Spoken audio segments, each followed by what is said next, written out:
So I have a very strange article here that's kind of reaching, and I'll discuss it in a moment, but I did want to mention that I'm thinking about putting a few unboxing segments right before a few videos, just a couple seconds, saying what came in the boxes instead of dedicating videos to them. What do you guys think of this? Do you think this would be a better approach? Let me know in the comments below, and on to the article we go. Nintendo Switch motion controls apparently confirmed by Gamestop CEO. Now, excuse me, I don't think they're confirmed, because when you dig into the article, which we will, let's just do that, okay? During GameStop investor relations call, Reigns discussed how the Nintendo Switch could possibly expand the gaming audience in a similar way to the Nintendo Wii, and he was quoted as saying, "A movement-related game is more fun for kids, you know? Taking those accessories off, you can really do a lot of interesting things with that in gameplay." The accessories he was discussing was detachable controllers. Now, really, that's literally the only thing I have for this article. I mean, look, I really appreciate the journalism that people do. They find these things, but that's just a sliver, and you made a whole article about it. Just like me making a whole video about a small sliver. But it's very important because we don't want to go back to the time of the Wii. See, the reason that everyone's super excited about the Nintendo Switch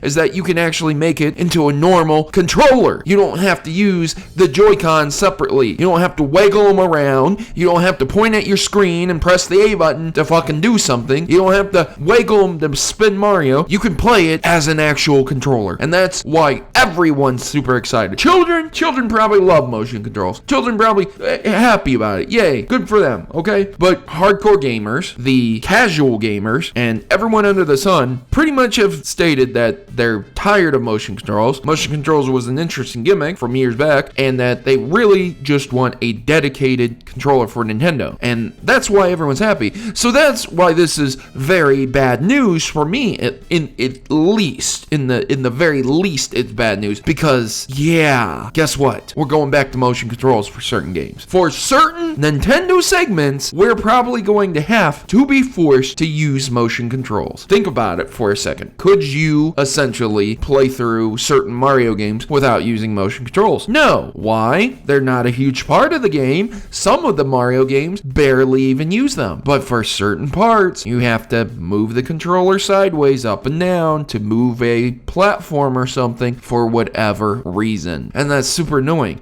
It's the same thing with Paper Mario Color Splash. You can't play with a regular controller because it is dependent on the gamepad. So say goodbye to the backwards compatibility for that, because you definitely won't be able to play that on the Nintendo Switch. So if you were wanting to play Paper Mario Color Splash, you better go buy a Wii U now, because you ain't gonna have a chance on the Nintendo Switch just due to that simple fact. And that shit limits games so badly. So in the future, when we're looking back and we want to play some of our classics, like let's say 10 years from now, and that's very realistic, you look back as a gamer and you say, boy, I'd really love to play some Mario Galaxy 2. Sounds perfectly acceptable, right? Okay, so you get it on your computer, you emulate it up, and you have your, I don't know, Xbox One controller, Xbox whatever controller, standard controller, and you can't play it because you literally have to go out and buy motion controllers, a nunchuck, and sync it up with Bluetooth to your PC to get the proper experience, the proper movements, just to be able to play it without remapping your controller, your keyboards for motion controls. Do you see how complex and convoluted that is? Because they incorporate proprietary motion controls for games and force them into games, even if they're just subtle. That's why I have to do this video. That's why this is so important. That's why it's so shitty. So I hope this isn't true. I really hope that there are no motion controls. Please God,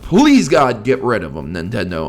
I've had my I'm done. I'm finished. Please, no more motion controls. If you feel completely different than me, if you think motion controls aren't that bad, that's fine. But saying something is not that bad doesn't necessarily mean it's good either. So unless you absolutely love motion controls, love them to death, let me know in the comments. I really would love to have someone tell me why they absolutely love motion controls in their games. Okay, so you guys have yourselves a great day. The background footage is going to be something relating to Nintendo. whether it's Mario or Zelda or whatever. And I hope you guys enjoyed watching it as I ranted and raved here about the backwards compatibility issues and motion controls. You guys let me know your opinions, thoughts, concerns, questions, and I've been your host, Protomario again, and I'm signing out.